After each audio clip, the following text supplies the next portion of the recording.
Hello, what's up? This is Enhancing Human Experience. I'm Mark Phillips, and I'm here with AlejAndro Anastasio. Hello.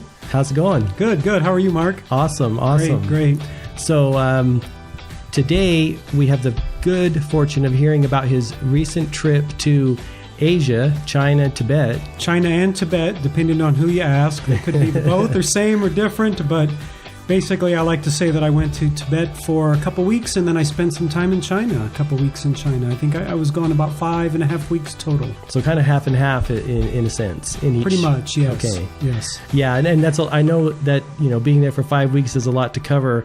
Why don't you tell us why you went there for this trip? Well, initially, it's part of my Buddhist practice. Again, I'm a Dzogchen Vajrayana Buddhist. My teacher is Dzogchen Khenpo Choga Rinpoche, and we have a plot of land that he lives on outside of Eugene, Oregon. So we're about 160 acres, 30 miles outside of Eugene. And he was born and raised in Tibet at a time when China was taking over Tibet, and he wants his students to go and do a medical mission out there and take care of a lot of his community. In Tibet, where we are located in Tibet, there isn't a lot of Western general medicine. And most of the people that we service have never seen a Western doctor. Yeah. And our teacher wants to give back to his community, wants to take care of his people in this village and in this area. And he set this up a few years ago. So he has one of his lamas. Her name is Lama Shiwa. That's Shannon Young. She is a good friend of mine. We've been friends a long time. Yeah, I've met her before. Yeah, Shannon's great. Shannon's great. She's cool.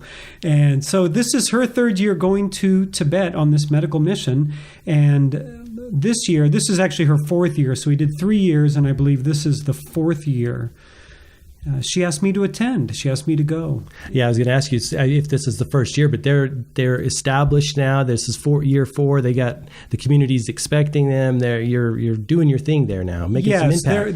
They're pretty aware that we're coming, and they look forward to us being there. Could be the third year. Okay, but Could be the third year. Nonetheless, we're established, and it's something that we're going to be doing year after year. I love that. And it's called One Path USA, and we do a medical mission to the area of Tibet, the snowland of Tibet. Yeah, definitely. I can't wait to hear what you think about the terrain. So did you fly into China first and then head up to Tibet, or did?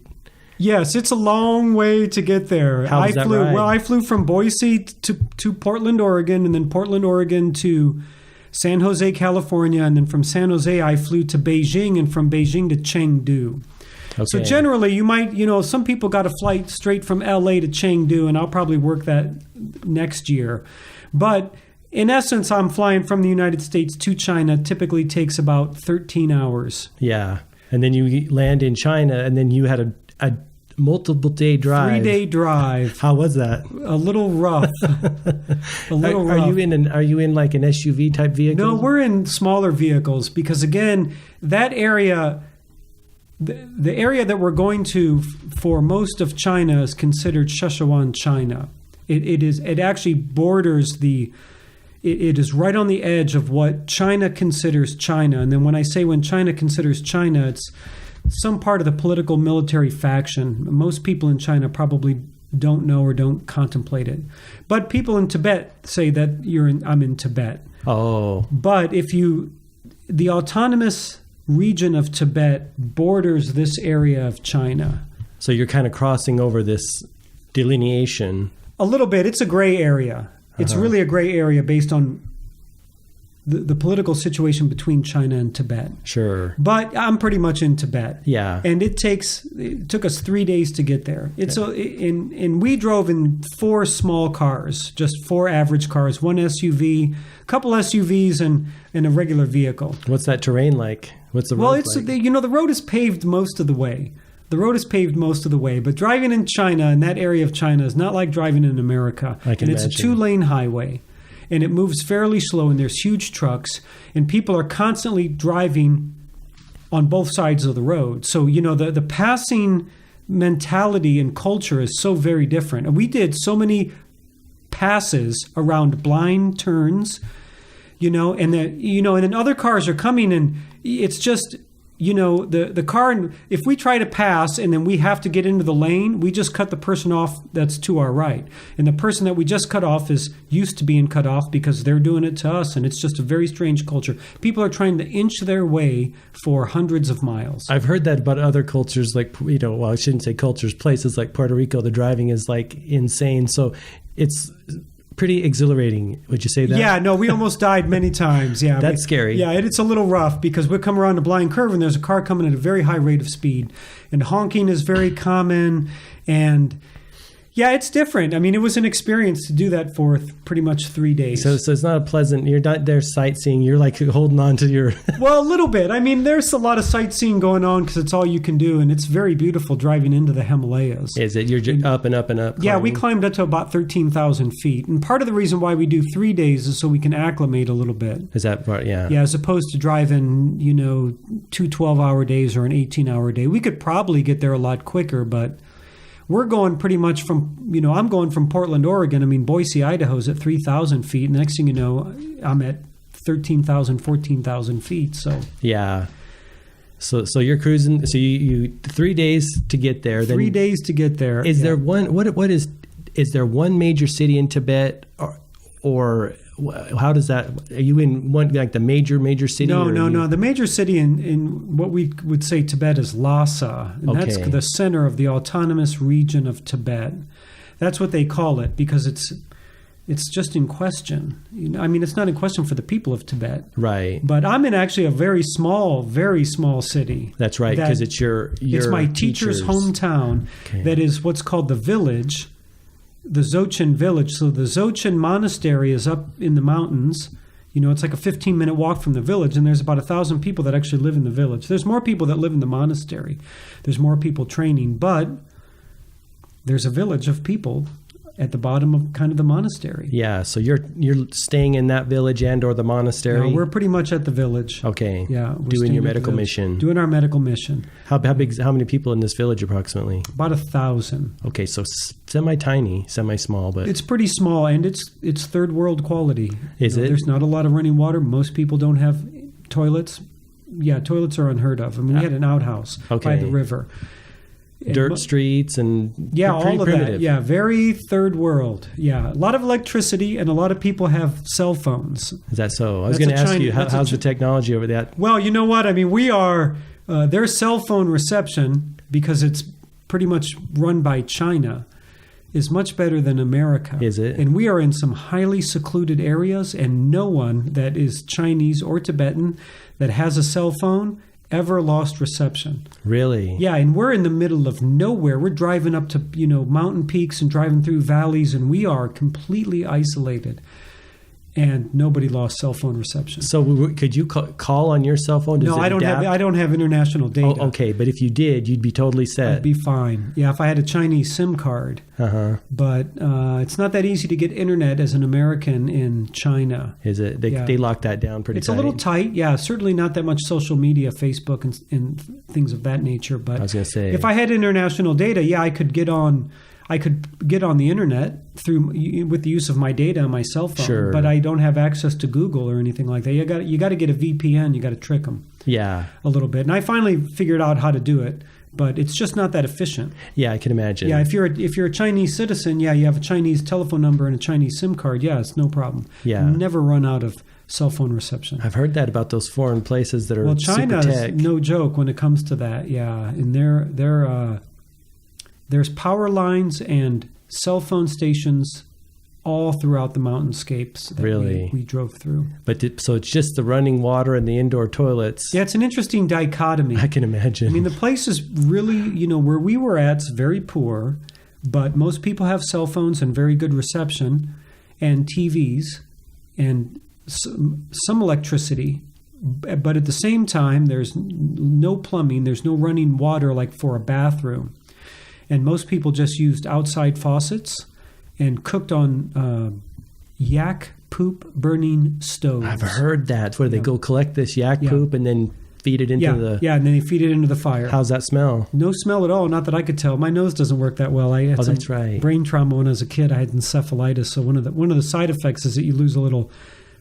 your ability to smell. Well, and I guess, if the yak's just eating vegetation, it might not be that bad. I don't know. I mean, did your I didn't think it wasn't that bad. I didn't think it was that bad at all. But there's a running joke in Tibet that even if you eat yak, it's vegetarian because all the yaks eat grass, right? Yeah. It's a funny joke because most people I encounter are monastic. Meaning vegetarian based? Most. But a lot of people, but not a lot of villagers and peasants and herders, they all eat meat. Yeah. So basically. Were there like the people waiting for your medical mission to come on board and like get them some medical attention, or was it kind of get the word out? Well, no, they know we're coming, so people are prepping, and some people have to travel pretty far, walk for days or ride horses for days, or bum rides and that kind of thing. But after we got there, we have one day to set up, and it's pretty much in this small building. It's fairly tight.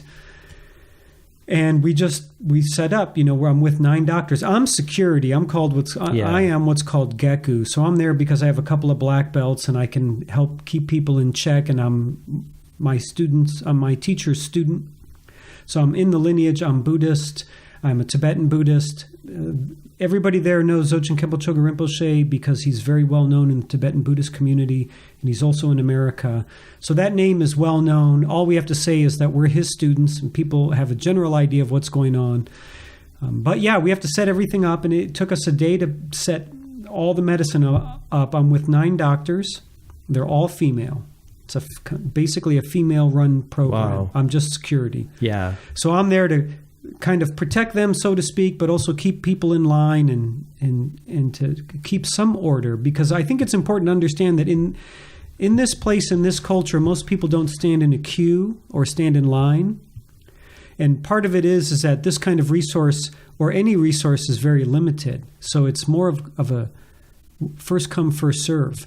And people push their way to the front. So it's like a mob type thing. It can be, yeah. Uh-huh. It can be a little challenging. And then I don't speak Tibetan or Chinese. So you had a translator? Yes, most of the time I had a translator, but then I don't know how well the translation goes. And it can just be a little quirky. I can imagine. It can be a little challenging. But we set up for a day, and then the next day we're on. So it took me pretty much 24 hours to fly there, but in essence, it took 36 hours with travel time. And then I spent the night in Chengdu, Sichuan, China, and then the next day we're driving, and then we're driving basically for 3 days. Stopping in little towns on the way to get there? Yeah, we stop for lunch, and then we stop for dinner and pretty much go to bed. Uh-huh. And it's an interesting experience to have 40% less oxygen. Did you feel it in your body? Yeah, the second night I was laying in bed breathing. I could never get enough oxygen. You're kidding. Yeah, it was really a very strange experience. How long did it take you to acclimate? Probably took me...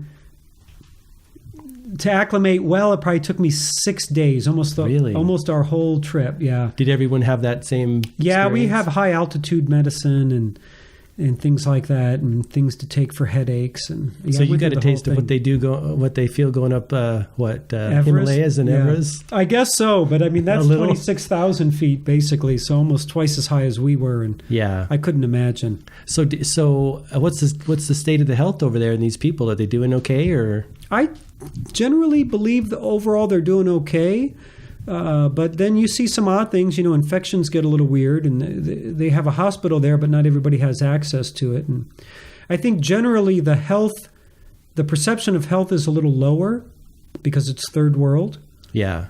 But generally, I think people are physically healthy. They have their ancient ways of they have a lot healthy, of right? they have a lot of holistic medicine that goes on there and that kind of thing, and then some things they just deal with, like bad hygiene, bad teeth, just things that have to do with like skin issues because they don't clean a lot. A lot of people don't shower a lot. There's no running water. Yeah, it's probably not pleasant to chill by the faucet in the middle of winter and take a bath. No. And then even my teacher has brothers that live there, and they're all high monks. And one of his brothers was talking to us. A number of people had called him, and they expressed their appreciation and gratitude that we came out, because they're like, they're very kind to us, and they touch us, and we know we don't shower a lot, and we can smell like yak and yak butter, and sometimes the smell is unpleasant. Is it so? Yeah. Even you got to taste it. Yeah, I can smell, but if I smell it, I know it's bad. I can imagine. Yeah. So you're in this town there. Did you get a chance to see some of the, I guess, traditional Tibetan, the bigger temples and with the prayer wheels and stuff like that? Oh, well, did you go to the Lhasa or? No, we couldn't get to Lhasa. Okay, Lhasa is still away. pretty far. Okay. Yeah, that probably would take us another 4 days to drive to Lhasa. Okay. I think people underestimate the distance from Lhasa to Chengdu is probably a 5-day drive. Oh, you're still okay. You're still away. We're still a couple days away. Okay. A couple days away. So and there's no opportunity to get to Lhasa. Okay. You can't just drive there as an American. Oh, really? Yeah, you need a special visa. Because it's a holy place, or because China puts the clamp down on? Well, that? just because that's kind of what Lhasa is considered the autonomous region of Tibet. And you can't, as a Westerner, I can't just fly into there. I need a certain type of visa. Oh, really? And those visas I can't get as an individual. I have to go as a group. Really? Okay. Yeah. So they're not seeing a lot of foreign traffic. That's what I was curious about. If you had a chance to, wrap it out like Eddie Murphy in The Golden Child. I want the knife. Oh yeah. Did you get it? Well, yeah. They're okay in this village. They have buildings that are wrapped with prayer wheels. Is that okay? Even in the small villages. They're big on the prayer wheels. Yeah, and it's an interesting thing because that whole area is Buddhist. Sure. It's not like being here in the United States. We're a Christian-based culture. So here in Boise, Idaho, on the hill there's a cross, right? But you go to Tibet and there's Buddha Shakyamuni on a mountain, carved in rock on a mountain and painted. Padmasambhava carved in a rock, painted. Wow. I mean, just like nothing I've ever seen. Everywhere, mantras written, carved in stone, just all across the mountainside. Buddhas everywhere. Tara, Padmasambhava, Manjushri. Well, as a Buddhist, it's actually quite refreshing. I'm sure it was almost like a spiritual experience. Yeah, it's very powerful. And then most people have malas. Most people are doing mantras. It's a Tibetan, it's a cultural thing. So it's very different than being here. Very different. But did I actually get to the Dzogchen Monastery? Yes. Okay, so how far is that from this little town? Just up the hill? Probably, yeah, just right up the hill. I mean, it's maybe a 10-minute car drive, a 30-minute walk. Well, what's that monastery like? It's more modern than I thought. And it's huge. Really? But it's been there for thousands of years. Is that like the Dzogchen monastery that everything else, they send their lamas and stuff out? Yeah, that's one of the main Dzogchen monasteries. But the Tibetan Buddhism has 4 main teachings, 4 main, I wanted to say factions, but that's probably not a good right, word. But just 4 main vehicles or directions. Okay. And there's Dzogchen, which I'm part of, and then there's Gelug, which is the Dalai Lama, and then there's Kagyu, and then there's Shakya. And they all coexist in they're all Tibetan. It's all Tibetan Buddhism, but each one is different. So the Shakya monastery is further away. I'm not quite sure where the Gelug monastery is based, but we're at the Dzogchen monastery. So a lot of Nyingma teachers come out of the Dzogchen monastery. They train there. It's the Sri Singha University. Okay. Yeah, it's very highly acclaimed Buddhist monastery. Oh, I can imagine. Yeah, so that's the place. And so it was more modern than you thought. Yeah, it was very modern compared to the village, of course. Yeah. But people donate a lot of money to support the lineage. And there are practitioners up there. Yeah, there's lamas hundreds, if not over 1,000. Just everywhere you look. I mean, yeah, it's a gigantic city. I mean, it's astounding. Is it like the picturesque type sit on a kind of a mountain face with the thing? So no kidding. Blindingly beautiful. Blindingly beautiful with the backdrop of the Himalayas. Wow. I mean, it's auspiciously chosen to be in a certain spot high up in the mountains. I can imagine. It's absolutely beautiful. Wow. Absolutely beautiful. And then, of course, we went to the main building, the main monastery. We also went to one of the main stupas, and then that day I was circumambulating, which is circling the stupa and doing mantras, and then somebody on the inside opened the door and started letting us in.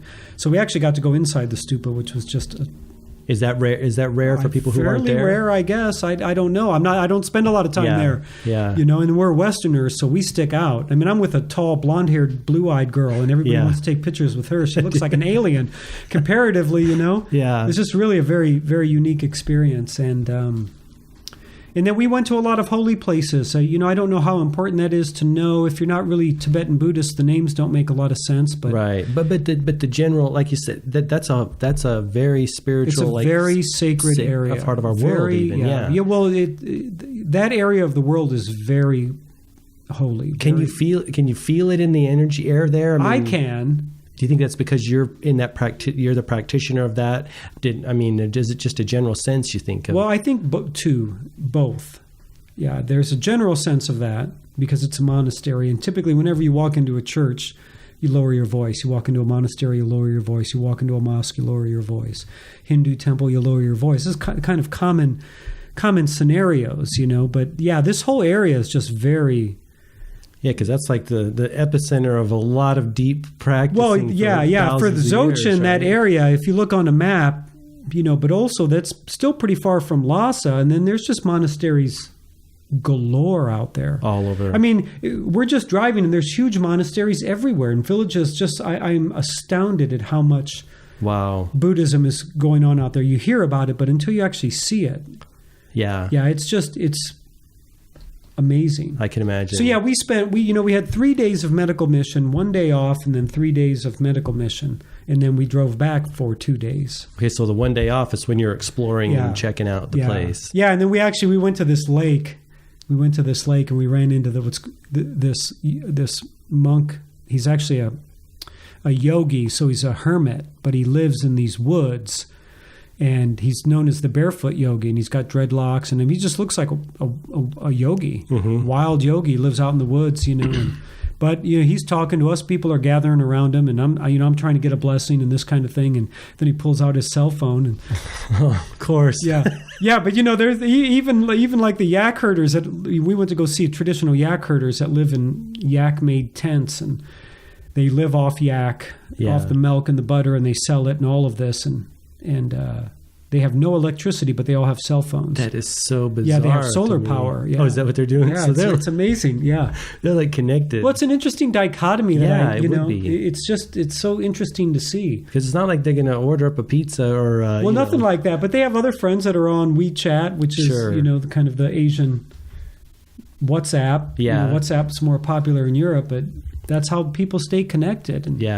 And it's an interesting dichotomy. I experienced a lot of things being out there, and I can imagine. And that was one of them. Just kind of that dichotomy of the quality of living versus the quality of like accessible technology. And most people have a cell phone. Yeah, it's really quite astounding to see a yak herder pull out their. Oh, I can imagine their iPhone. That would be very strange. Yeah, very very odd, very odd, very odd, but.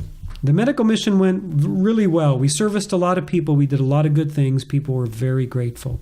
And some people needed a lot of help. I bet. And they wait all year, to come in and get treatment and help and advice. And I worked mostly as security, so I regulated a lot of things, but I also directly worked with the optometrist that was there, and we gave out a lot of glasses. We helped people see more. Oh, you took glasses over there, too? Yeah, we took like 1,500 pairs of glasses. Wow. And 800 sunglasses.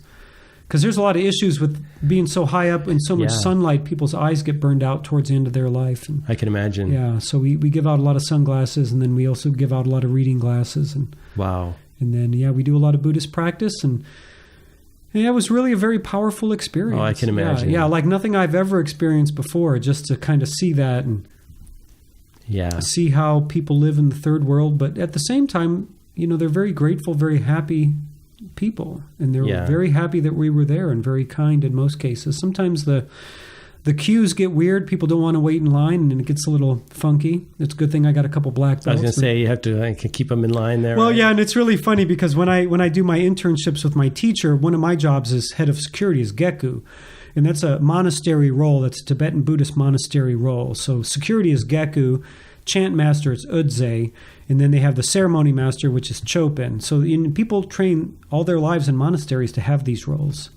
And here in the United States, nobody really understands what Gekku means. Right. But, even at the monastery, people don't know. I keep track of time. I ring all the bells. I get up early. I go to bed late. I make sure everybody shows up on time. If people don't show up, I got to go get them. I keep order. Keep the order. Yeah, sure. I keep everybody on track. And it's an interesting position. I can imagine. You're the glue. You're kind of the... In a weird way, yeah. And people enjoy me being Gekku because I'm stern but fair, and I'm also kind but I'm authoritative. So they can trust me, and they have faith in me, so it's easier to follow the rules that way. Yeah. So Gekku actually means Sangha chosen one, and people choose me for this role. Okay. Yeah. Like an elected position. Yeah. So at the monastery, on the medical mission, I carry a stick, and that's kind of a sign of Gekku. And then, I have to convey security, so I keep people in check, and I do all this stuff. And I just remember this one time, the line is getting a little weird, and then I come up and I start saying some things, and the translator talks, and then I grab my stick and I come out to the front, and this like Tibetan guy in his 40s, he's like, uh-oh, Gekku, and he runs off. Oh, that's hilarious. Yeah, so culturally, they're very aware of the position of Gekku, so they know that they kind of need to listen to me and that I'm no joke. Yeah. And it was really funny because I'm like, oh, this would never happen in America. This guy actually knows who I am, my role. And respects you. Yeah, on one level, and he also knows he's probably a little bit of a troublemaker because he's like, uh-oh, Gekku, and he ran off. Right, I've run into Gekkus before, right? Yeah, he's like, on the monastery, I was always getting hit by Gekku or, getting checked by Gekku. That's so funny. It is funny. It is funny. And we did a lot of good things. And it's challenging. It gets cold at night. We're sleeping outside. Oh, really? Yeah, we're sleeping in tents. I mean, it's grassroots medical support. Yeah, pretty sparse. Pretty sparse. Yeah, we have to raise money to do it. I paid to be there. I don't get paid to do it. I took a lot of time off work. Yeah, you were gone for like say 5 weeks total-ish, right? I was gone for 5.5 weeks total. And I believe in Tibet, I was there for 12 to 14 days from the time I left America. So it's 4 days travel time, 4 days travel time, and then 3 days medical mission, that's 7. 1 day off, that's 8. 3 more days medical mission, 9, 10, 11. Yeah, 2 days driving back, 12, 13, and left overnight stay in Chengdu. Yeah, so 14 days total. Yeah. So you do your medical mission, you go back, and I know you went to the Shaolin Temple. Yeah, I stayed longer. It's really interesting. I stayed an extra 2.5 weeks. Oh, your crew left. Everybody that I went with left after the 14th day. So we got to Chengdu. We had one extra day in Chengdu. And we can hang out and enjoy the Chinese culture. And then the next day, I believe it was like September 2nd or 3rd. Not quite sure. But everyone pretty much flew out. So you're solo then? I'm solo at that point. So before you talk about the Shaolin, give us a glimpse of Chinese culture. Like, what do you think about the Chinese culture? Oh, I love the Chinese culture. Yeah, I have an interesting karmic affinity for China. Okay. Even though I study a Japanese martial art, and then all my 3 black belts are in Japanese style martial arts, Aikido and Kaju Kempo is not. That's more of an American version of a set of martial arts, but then some jiu-jitsu also. So, but you have like a connection to China. So. Yeah, I really love China. I love the people. I love the food. It's very different than here. Is it? Yeah, culturally, everything's very different. Are you in one of the bigger cities? Or? Well, I don't think they consider it that big. There's 14 million people that live there. Yeah, like to them, it's a tiny baby city, right? Well, even like Gulan, Guilin, I believe there's 4 million people that live there, and they're like, oh, that's kind of a small city. Wow, 4 million.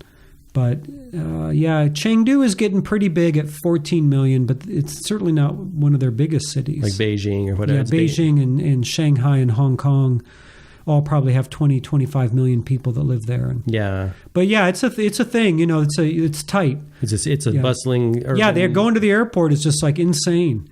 And then, there's queues everywhere. There's always a line for everything. Wow. And then my friend, I have a friend that lives there. His name's Luke.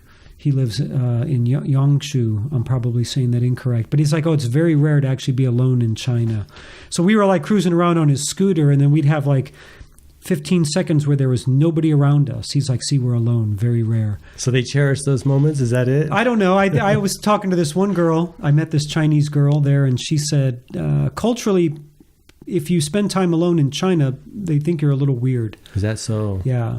And they really always want you to do things in groups, which is why in China you always see large groups of people doing things. Really? Yeah. It's a much different culture than ours. I can imagine. Yeah. And of course, they're up and coming. People project in 40 years China's going to take over the world. A lot of people believe right now they're already owning the world. Well, and they've bought up billions of dollars of our debt, and they own incredible amounts of our property and things like that. And I'm noticing more and more movies, when they have the first initial credits and they say what studios and this and that, it seems like more and more movies have China's studios. Coming up. They're in their industrial revolution. They're totally up and coming. But they have been a global player for 5,000 years. Their culture is 5,000 years old. Right. So it's a great place to be. I have always had an affinity for China.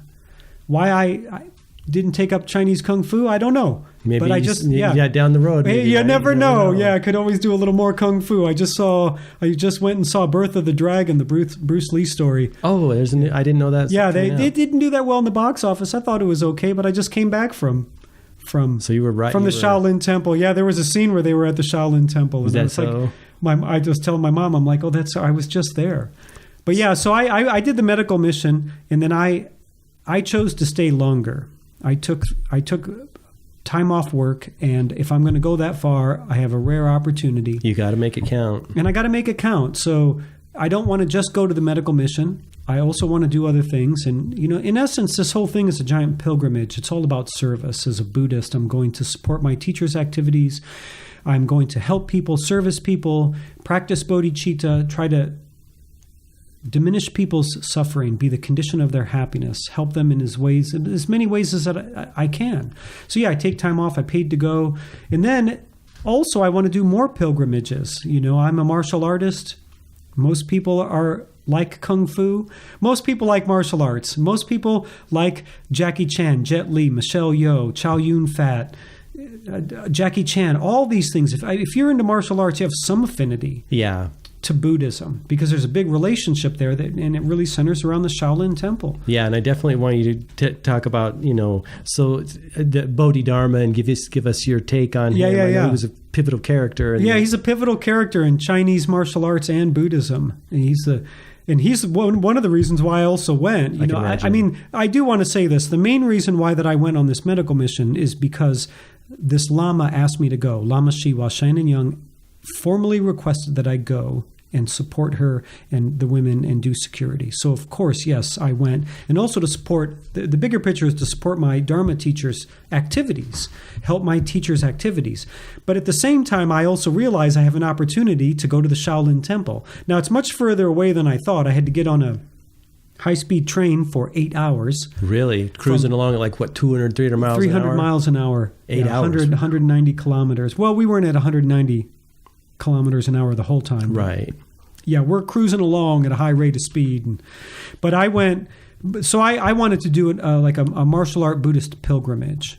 And I'm very interested in going to Bodhidharma's cave and going to the Shaolin Temple. As a martial artist, the Shaolin Temple. As a Buddhist, Bodhidharma's cave. As a Buddhist that does martial arts, pretty much the Shaolin Temple is my next pilgrimage mecca. Yeah. It's just, for me, it's astounding. So what was that like? It was unbelievable. Unbelievable. But after Chengdu, I spent 2 days in Yangshu, which is way southern China, where my friend lives. We have a little Moldavite connection, so I went to go visit him. And I just hung out there for 2 days. It's all I could afford time-wise. And then from Yangshu, I took a bus to Guilin, and from Guilin, I took a high-speed train to Zhengzhou, which is the major city that's very close to the Shaolin Temple. Okay. And then from there, I have to take a cab, drive for an hour and a half to get to the Shaolin Temple. Oh, really? So it's still a ways away. They don't have like a shuttle or a bus type situation? Yeah, I think you could, but not.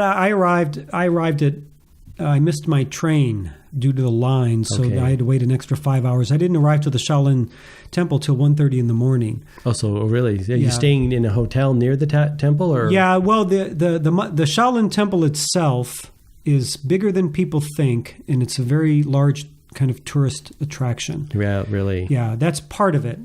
all that other stuff is there, but yeah, it's mostly a lot of tourists. So even when I went to Borobudur, the world's largest and one of the oldest Buddhist temples in the island of Java in Indonesia, there's most people there aren't Buddhist, and even the Buddhists that are there aren't there to do any kind of pilgrimage.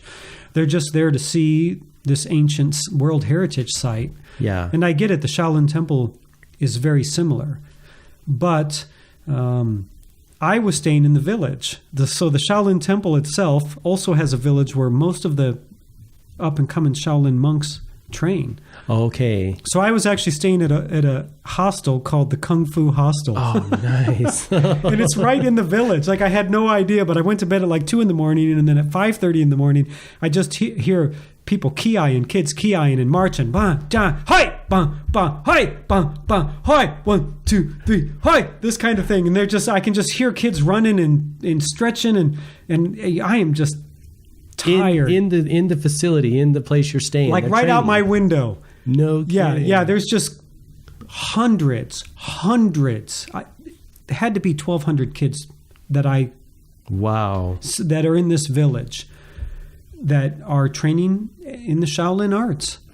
Yeah, so the village kind of has the infrastructure. They've got places to stay and places to eat. Yeah. But then the tourists can go. Yeah, because you said it's very touristy. Well, there aren't a lot of tourists in the village. Okay, but the Shaolin Temple is a quarter mile away, so I can walk there from where I'm located. What's that village like? Give us a glimpse of that. It's like high-end third world, I mean, there's a couple of shops and a couple of restaurants and some really low-key 7-Elevens, so to speak, but it's more like somebody's large walk-in closet that's just got a lot of goods that I can't read. Yeah. And some restaurants. Commerce and stuff like just that. People selling, it's like a convenience store. And noodles and candy and beer. And did you get some food? Did you get some good food there? Yeah, I visited the one restaurant pretty much the whole time, and I just experimented with whatever food they were offering. And mostly I'd get up early and watch kids train.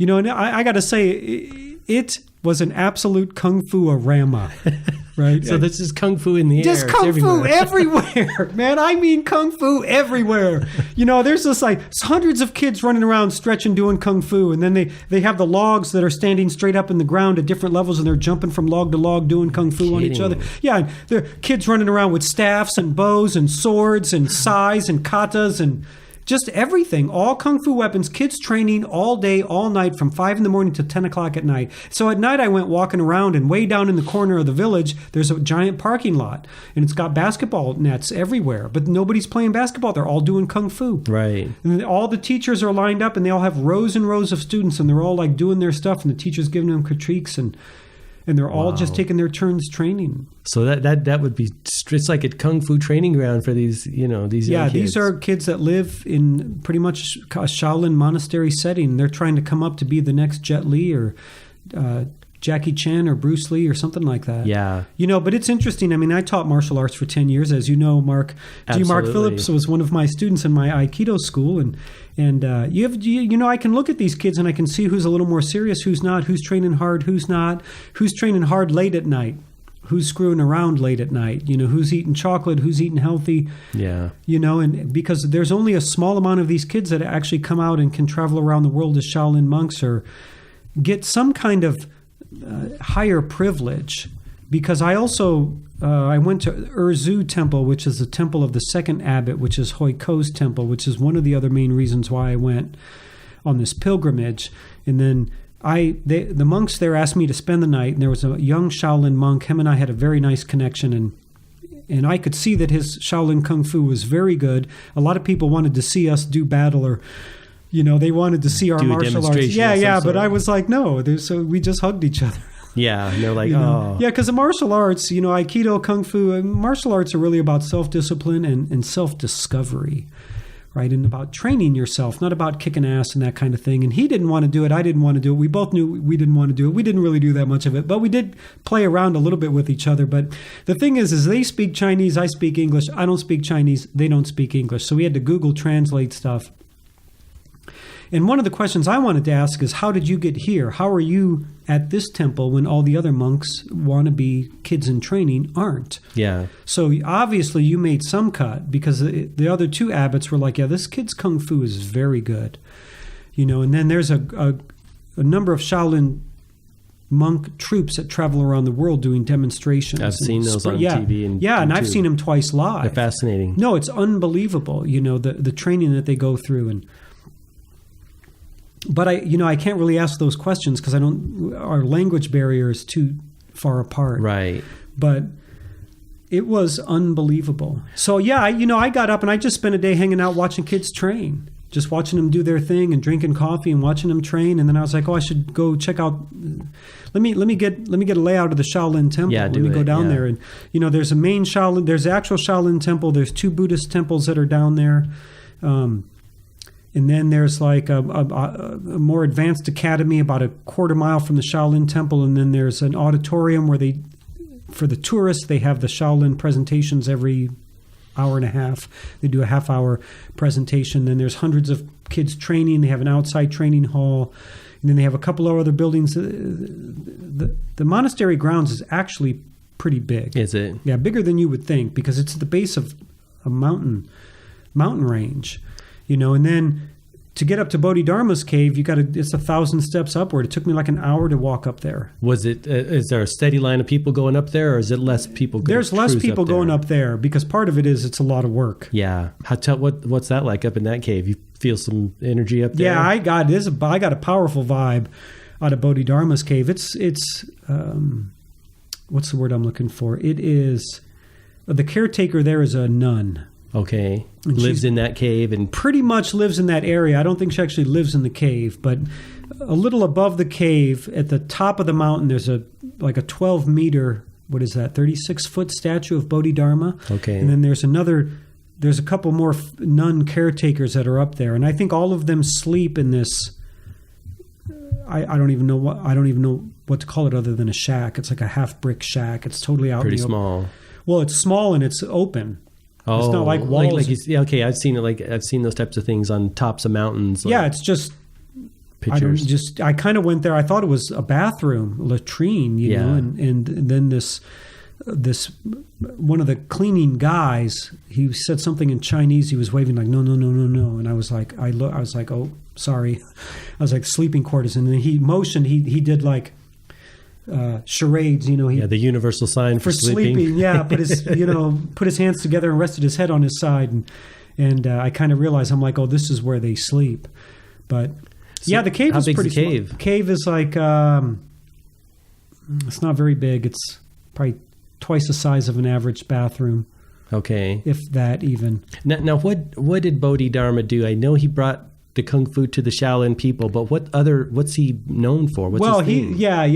He's, it's not so much he brought kung fu to the people, but he brought he's a genesis of martial arts. Okay. So the mystical legendary story says. Okay. And that's mostly he brought the 18 hands of Lohan movements and Arhat stick movements, and it's said that he spent a lot of time in the woods watching animals and mimicking their movements, which ended up turning into the 5 basic kung fu external martial arts. Okay. Which, if you're into Kung Fu Panda, there's some legitimacy there other than the panda. Sure. But even the internal martial arts like Tai Chi, Bagua, Sishi, Qigong, and Liu Hebafa, these are all the genesis of most external martial arts. But Bodhidharma was 28th in line to Buddha. So you can trace Bodhidharma's teachers, all the way back to Gautama Siddhartha. So he's a reincarnation of... We wouldn't say... He's not a reincarnation of Buddha Shakyamuni. That is only Pamasambhava. Okay. But this is probably deeper Buddhist information than most people want. I think it's because he's a pivotal character. Yeah, he's 28th in line. A lot of awesome... He's direct lineage holder of Buddhism. Oh, gotcha. Okay. Yeah. So he's actually 28th in line. Buddha had Buddha's main student. Gotcha. The next lineage holder. So it's more a student passing information down as opposed to like in Aikido, there's Morihei Ueshiba, and then the next in line was his son. Gotcha. And now is Doshu, the grandson. He's the lineage holder of Aikido. Okay. So Bodhidharma held lineage. He was 28th in line in India, and then he came to China. I got that impression that he wasn't just teaching these, the martial type arts and the inner arts, that he had some deeper teaching. Yeah, he was practices. teaching the deep stuff, man. Direct perception into true He nature. had a lot of stuff going on. Yeah, he's considered the grandfather of Chinese Zen, or Okay. Chan. Zen is more of a Japanese name, but we refer to Zen as everything. But in China, they call it Chan. Okay. Chan Buddhism is what we consider Zen, direct Okay. perception into true nature. And He was a serious player on the scene, it sounds yeah, like. he was no joke. Bodhidharma was no joke, and he, we credit like Chinese Buddhism to Bodhidharma. Is that so? Yeah, the Chan part of it, that aspect of sitting and meditating, and He kind of... yeah, and that's a huge proponent part of of that. Chinese culture. Absolutely. Yeah, Bodhidharma is highly revered in China. I mean, a lot of people that came to the cave aren't Shaolin monks. They're just average people coming to pay homage to Bodhidharma and offering money to the nun Wow. and giving their thanks to Bodhidharma. Wow. Yeah, really very profound. I very can profound. imagine. Yeah, it was hard to get up there. It took a lot of work. It was way up there. It was way up there. You're walking the steps that all the greats, many have, right? Yeah. He walked them. Maybe, who knows, right? Well, yeah, he did something. I mean, he probably climbed his way up there. He carved a path for sure. But he lived in this cave for 9 years. It said that he meditated for 9 years, stared into this wall, and burned 2 holes into the wall. Wow. Which we can't really find anymore. Apparently, that's been destroyed. I can imagine. That's what you say, that 1,500 years ago, you said, or thousands? Yeah, it was right around 549 AD, 487 AD, he came to China. So Okay. it's been 1,600 years. Okay. And he's kind of one of the main founders. He really helped the Shaolin Temple a lot, helped the monks there, taught them these movements, taught them to be more healthy, Yeah. which eventually turned into the martial arts. I mean, most people don't realize that Kung Fu is based in Buddhism. It's Chan. Is that so? Yeah, it's a Shaolin, high-end Shaolin practitioners are monks. They're Buddhist monks. Yeah. Yeah, those two things go hand in hand. The martial arts and Buddhism go hand in hand. That's not Yeah. from the Shaolin perspective. Yeah, Shaolin monk is a Buddhist monk that can do some amazing things I can with his imagine. body. Yeah. So they're all training, in addition to the training in the city, you're seeing training in the... Yeah, there's a different Shaolin set of Temple. training going on at the Shaolin Temple. And that's where I think very advanced kids that train very well, that are very sincere, that are very devoted, they train at a different level, at a different place eventually. Yeah. Because that's where I think this kid came from, this Shaolin monk at Huiko's temple, or Zhu temple. Bodhidharma's number 1 student is next in line. So Bodhidharma's 28th in line. The next lineage holder is Huiko. Okay. And he has a temple up there. And these monks were guarding his temple. So Yeah. I mean, this kid obviously does some kind of great kung fu, and he's he's really kind, and he's just a really good kid, and he's got really good kung fu. And So you say it's pretty touristy there. Are we talking like souvenir shops, little galore. kung fu characters? Yeah, And all really? of that. Yeah, fake. It almost sounds kind of like a Disneyland kind of thing this going one on. girl, I did some research online, and this one girl called it, she said it was a Shaolin circus, like a kung fu It circus. sounds like that. Well, yeah, and I mean, like, I forgot what day it was, but I went down there. I think I arrived on a Thursday. Friday was, pretty packed, but Saturday was just, I could not believe how Hordes? many people were there. Yeah, just hordes of people showing Really? up, busloads of people, pouring tourists out. I saw more Westerners in 3 days at the Shaolin Temple than I saw in all of China and Tibet. Wow. Yeah, just packed. And a lot of Chinese people. They have an ancient pagoda forest. Pagodas are like burial stupa structures. Okay. And I think the oldest structure in China is a stupa that's there. Oh, really? And in that vicinity? This mountain range is like considered one of the hearts of Chinese culture. So it looks like a Mecca. They're cruising there to see everything. Yeah, there's a lot going on there. There is Wow. a lot going on there. Yeah, and a lot of people just come for a day. This girl said she showed up and it kind of felt like a circus, but at the same time, she said that she regrets only having 1 day there. And I was only going to spend 3 days there, but I ended up spending 6 days there. Because you were so enamored with it and wanted to see more? Initially I was going to go further towards Beijing because Huiko, I have a connection with this cat, Huiko. I shouldn't say it like that. I have a connection with this high master named Huiko. Sure. 29th in line. And he also has temples that are at the Xikong mountain range, which is another...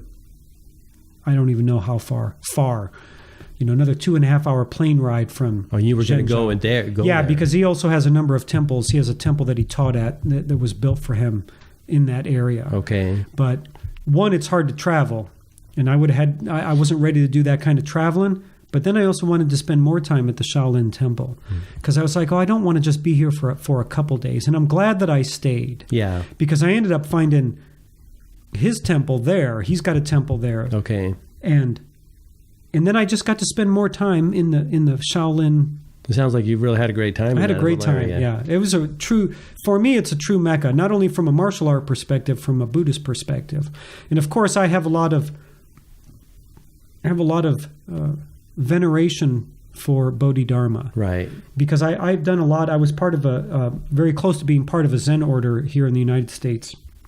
And of course, that has a lot to do with Bodhidharma, and traces back to. Yeah, it goes directly to him. So if you're doing a lot of Zen, you're into the Zen, and Bodhidharma is a main reason why that style of Buddhism exists, that direct perception into true nature. Yeah, I knew you'd know a chunk of knowledge about him. So yeah, I just like Bodhidharma, but really it's his number one student, Hoi Ko, who cut off his hand. You have more of an affinity for more of a both. Connection. Yeah, I have a deeper connection to Hoi Ka. I think it's pronounced Hoi Ka, but here in the United States we say Hoi Ko. He cut off his hand. He cut off his hand as a sign of devotion. I think I've heard that story. Yeah, it's a very strange story for most Westerners to understand, but deep in the Dharma, it's different, right? So yeah, he cut off his left hand to study with Bodhidharma, and then all Shaolin monks bow with one hand. Is that so? Yeah.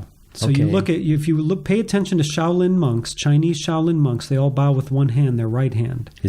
That's because of Hoi Ko. Linked to Hoi Ko, okay. Yeah, because after Bodhidharma left, Hoi Ko ran the Shaolin Temple, took care of the monks, trained the monks, this kind of things. And even in my martial arts school, I don't know if you noticed, but even my kids, they would bow with one hand. Yeah, we all kind of got that flavor. Feel, yeah, because and you know who helped me out with this? Nado Sensei. What did he do? Well, Nado Sensei said, all students mimic their teacher. Because once I said, Sensei, my students have a one-handed overtone. He said, well, of course they do, Alejandro, because you have one hand. And you hadn't really kind of put that you don't really together, put two and two together, but he's like, students exemplify their teacher. Yes. They're reflections of their teacher. So even if you tell them not to bow with one hand, they're going to because you do. You bow to them with one hand, they will bow to you with one hand. But yeah, Hoi Ko studied the martial arts. He's Buddhist. He has long hair. I can see why you do. Yeah, yeah. I have a very, very deep connection and affinity to Hoi Ko. So I really wanted to go to his temple. Wow. Yeah, and that's then it's interesting because I learned a lot when I went there because this temple was built. The stories say that the temple was built by Hoi Ko and Bodhidharma to help him heal his hand. Oh, really? And there's a platform out there called the Magic Practice Platform, and Hoi Ko spent a lot of time there training and healing his hand. Wow. And then Urzu Temple, where the monks there asked me to spend the night, we all had a deep connection, so they formally invited me to spend the night with them. That's awesome. Oh, no, it was unbelievable. Yeah, unbelievable. And there's 4 water wells there, and they each have a different flavor, like sour and sweet and bitter. And it's said that Bodhidharma helped dig these wells to make it easier for Hoi Ko to drink water. Wow. And then to also help him heal his hand. Wow. So yeah, for me, this is great. Like I had such a great time. I went to Bodhidharma's cave twice, and I went to Hoi Ko's temple twice. And I mean, I'm on a pilgrimage. I can see you're probably just thrilled to be I had a great time. Neck of the woods. I had a great time. And then, after I spent the night with these monks, I got to do their night ceremony, and then I got to wake up with them and do their morning ceremony. But we also watched the sunset. Wow. They were great because they're like, Alejandro, when the tourists go, the mountain is ours. Wow. And I was like, well, what do you guys do? He's like, well, we're gonna watch the sunset. We watch the sunset every night, and then we eat dinner, and then we drink tea and go to bed. We do ceremony and we go to bed.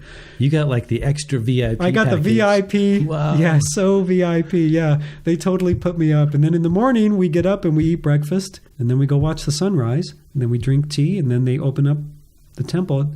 Like at 8 o'clock, 9 o'clock, people start showing up. Wow, and it's another day, the throngs just keep all the tourists start coming through. The first wave of people are all the souvenir shop people. Yeah. Because there's souvenir shops everywhere. Did you buy like the, I went to the Shaolin Temple and all I got couldn't was find a this t-shirt. shirt? Yeah, I couldn't find a cool t-shirt. Did you get some goodies, some swag? No, I didn't get that much. Right. Yeah, Pretty commercialized. Pretty commercialized. I didn't think the swag was that good. And then I didn't get too much. I did get a little statue of Bodhidharma. I'm looking for a statue of Hoi Ka. That's hard to get. Yeah, are they? He's very unknown, considering what he's done. But that's all right. I didn't get that much. I'm not that. Well, you had the experience. I mean, you got the experience, which is. I got the experience, but as a Buddhist, I thought what's more important to say is that I acquired a lot of gear, products, Dharma objects in Chengdu because they have a Tibetan section. Oh, they have like a little China, like little Tibet. Oh, really? And like there's so many good high quality products there. Like you say, things and Tibetan holy objects, Dharma gear, clothing that you just couldn't get. You can't here. get anywhere.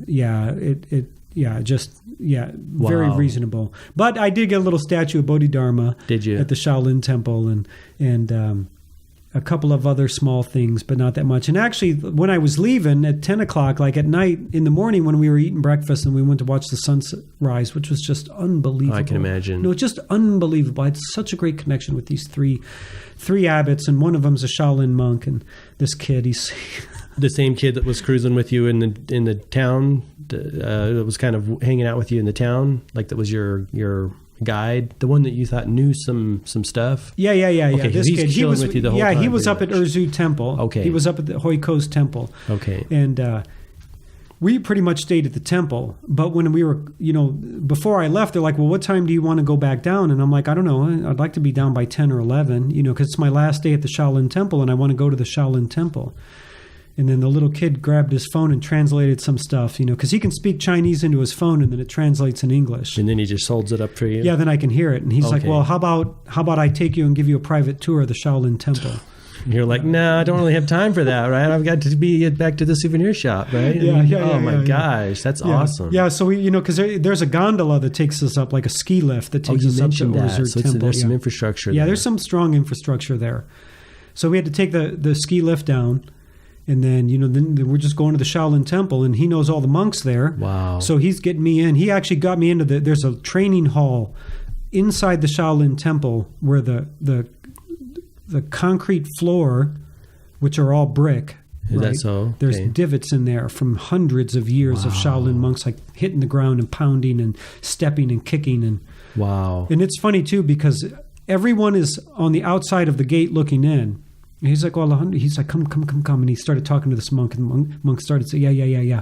And the next thing you know, he's moving the gate, and we're walking into this training ground that nobody else is in, and everyone's just looking at me and this kid, like doing Shaolin Kung Fu forms, And the walls have all these paintings of like Bodhidharma's history going there, and things like 700 years old. I mean, I am in a totally restricted area, but I'm getting the VIP treatment. That's so awesome. Yeah, and they took me. He gave me the full tour, and then he's like, "Let's eat lunch with all the other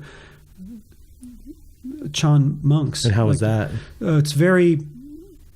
And you've Zen. done that sort of thing before. I've kind of done that before, and we've done it at the Zen retreats. I hate to say Zen, but it's Chan. But sure, I mean, most people, even when they make reference to Zen Buddhism in China, make reference to Chan Buddhism about China, say Zen. Zen is it's the Japanese version. It's the Japanese version of that kind of Buddhism. Yeah. But it's very quiet and very quick. We only, there's no joke. You got to know what to do. So if you want food, you push your plate forward, and then they pour food in, and everybody gets the same amount. And then one cook comes by and serves one part, and the one somebody follows them, and they just go through this like centipede, this chain, and then they ring a bell, we're all standing, and then when everybody comes in, of course they're all looking at me, and my friend told him, he's like, "I told them you're going to be eating with us." He's like, "Don't worry about it." And I'm like, "It's not a problem, and right. We're all standing, and then they ring a bell, and then we do a prayer, and then we all sit down, and then we do another prayer, and then he rings another bell, and then the cooks come through, and they start serving the food, and wow. Yeah, and then then we get our food, and then we ring another bell, and then we start eating. What are you eating? Pretty much like sweet potatoes, mushrooms. They call them fungus. This green leafy thing, bok choy. Okay. Steamed bread, and some other ingredients. No rice, or is I think they did bring some rice through. But mainly it's that. Vegetables and rice is pretty much what we ate. Okay. And then we only have a certain amount of time to eat, and then they come by and they do another sweep. They're like, who wants seconds? That kind of thing. Okay. If you want seconds, you got to push your plate forward. Or else you don't get seconds. Or you don't get seconds, And it's funny, too, because I kind of wanted seconds, but I forgot. I'm not used to doing this kind of thing. And the chef was standing there, and then he just made this motion. He clanked his spoon to his bowl. He's like, "Kaka." I was like, oh yeah, I pushed my plate He's giving forward. you a little bit of a pass. It's like, you're new here, right? Yeah. He's like, okay, you're kind of new, so we'll let that slide. And then then we went through. But then then when we're done eating, which whatever that means, I'm trying to eat every morsel of food. I'm like scooping it all up. And then they do another sweep where they bring like soup. Oh, really? Yeah. So then, because they pour the soup in the bowl, and then it helps gather all the food, and then they do another sweep at the end. They pour hot water in your bowl, your empty bowl, and then you wash it around, and then you drink it. So you eat everything. Wow. Yeah, nothing is wasted. Wow. Yeah, that's pretty efficient. It's part of the tradition. Okay. And I think we were maybe there for 11 minutes. So things are moving along pretty quickly during there. Yeah, there's it's not like an Italian meal where you sit down for an hour. I can imagine. There's no talking. You're just there to eat. And wow. It's pretty straightforward. And that's awesome. Yeah. What? Yeah, well, and the kid showed me some other things. There's a ginkgopa tree there that's got all these holes in it from where the Shaolin monks do this finger. They call it the steel finger technique or something like that, where they hit the tree and because they can do stuff like do stuff with pound and hit nails and with their head, or they can do things stuff, right? Most people think are impossible. Sleep in the Himalayas, sleep overnight in minus 30-degree weather, and they can project their chi to protect themselves. You can kick them as hard as you want, and it won't hurt them, and you can't choke them. And they do things where they hang from nooses. Yeah, and then they'll do headstands for 4.5 hours, and they can do amazing things with their bodies. And so you saw these holes in this tree where they're just boom, boom, boom. It's part of their training. I actually stuck my finger in one of the holes. It's a perfect fit. Wow. Yeah. That's part of their training. Some of the things you see in the cheesy kung fu movies aren't real, but they're based in a lot of stuff that is real. Yeah. And that kind of training is totally real. That's the thing about life is some of the craziest, outlandish things are really real. Possible. Have been real. Yeah, the power of thinking is beyond measure. Absolutely. It's immeasurable. And if you think something is impossible is not possible, then you're just giving unlimited power to having unlimited thinking. Right. So that's the Shaolin monks don't think like that. They're just they're expansive. They can do things with their bodies other humans cannot do. Right. But it hasn't historically they've been a fairly closed. I mean, they're not like sharing a lot of this deep esoteric knowledge with the world, are they? Or well, it's not so much that it's like trying to share nuclear fission equations. It's not so much. I mean, I could share it. They could share it, but there's no point because you don't have the training. You don't have the foundation for it. It's not like something that you can just any buy. martial art. It's not you're just going to go and learn it in a day or something. Yeah, it takes a way of life. It's a whole lifetime. Type of training. So I mean, it's accessible. If you want to put the time in. If you want to put the time in, yeah. I mean, for a long time, it was very isolated. But a lot of things around the world are. I mean, Tibet was very closed. China is very closed. A lot of other regions around the world are fairly closed. Well, hasn't it just been in the last, 10, 15 years that they've started touring or Yeah. Bruce Lee did a lot. He really spread a lot of kung fu, and before that, not so much. I don't think at the turn of the century kung fu was very common. I can imagine. But it's a Buddhist monastery. It's very isolated at that time, and it's not that they tried to be isolated. It just simply is how things unfolded. Yeah. Now it's a lot different. It sounds like it.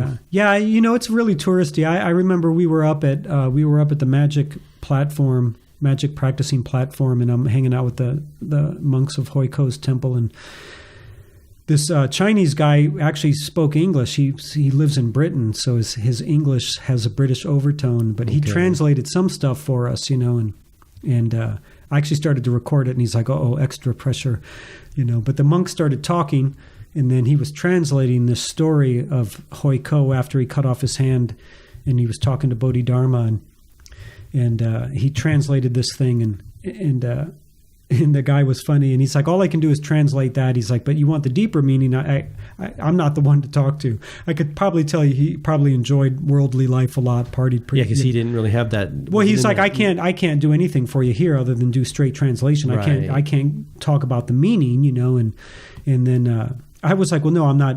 I don't expect you to. That's for deeper contemplation with different people and monks and things like that. And he's like, and I don't even know here at the Shaolin Temple if that's even. That kind of stuff is not so common here anymore. And I was like, yeah, mostly it's a World Heritage site. There's a lot of tourism here. But I was like, deep inside, it's still here. Right. The things that have been going on for thousands of years are still going on. Yeah. Even though they got the what did that gal call it? The circus? The Kung Fu circus. The Kung Fu circus going on. Yeah. But, it's interesting because I have a friend who does Kung Fu, this French guy, and he lives in Yangshu. And he's been to the Shaolin Temple. He's been to Bodhidharma's cave, and he kind of said, he's like, it's unfortunate that it's like that, but at the same time, if that wasn't going on, I don't think the temple could actually support itself. Oh, I can imagine, because they probably have a huge source of revenue there with all that. Yeah. It's just how well they regulate it and things like that. Yeah.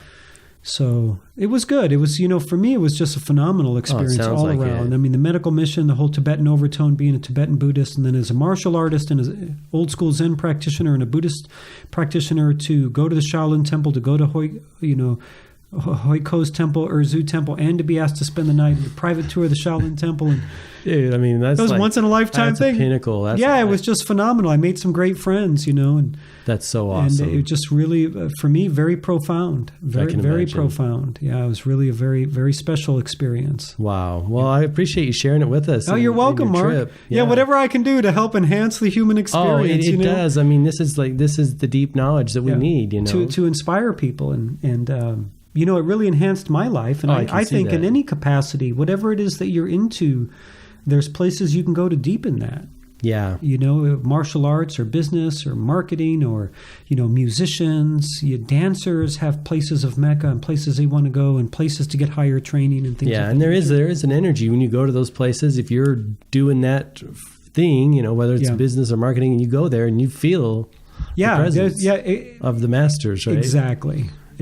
So, we all, as humans, need to enhance our experience in life. Yeah. And sometimes you got to choose, you got to find, and I knew that I had an opportunity to do this, to do service, to go to my teacher's monastery. I actually went to my teacher's cave too, Dzogchen Kempo Chogyam. How was that? Cave. Phenomenal. And his cave is it doesn't look like anything. I mean, Bodhidharma's cave is, there's a lot of upkeep. It's very famous. Right. People put a big ark in front of it, and there's a guardian there and all that. But my teacher's cave is very humble. How many years did he spend in that cave? He lived in that cave for 7 years. Oh, that's right. I think you mentioned that before. That's a chunk of time. Yeah, some people say 5. He mostly says 7. Some people say 9. But I'm pretty sure 7 years living in the cave is no joke. No, 2 months. Yeah. Come on. Yeah. But that's part of it too. I went to some really special places in Tibet. Like, for me, this is a big pilgrimage. I can see it's like a packed spiritual pilgrimage. It really was. And it's one of the ways that I enhance my life. I'm sure you're going to carry that with you for lifetimes. For a lifetime, for sure. And then I'm going to be talking about it on my podcast. Yeah, tell us where we can hear that at. Well, coming up here pretty soon, you can go to onehandspeaks.com. You can find me on iTunes there and other miscellaneous places to boot. All social media, you can find me at onehandspeaks.com. And I'll be doing a 1-week more in-depth talk about the medical mission and going to Erzu's temple and some other funky experiences and things like that. Yeah, I can't wait to hear those. Yeah. So check me out. I got some cool podcasts right now. They revolve around one-handed stories and storytelling, but and I check have it out. They're fascinating. I laid here on the floor the other night listening to one of them. You're quite a ways in now.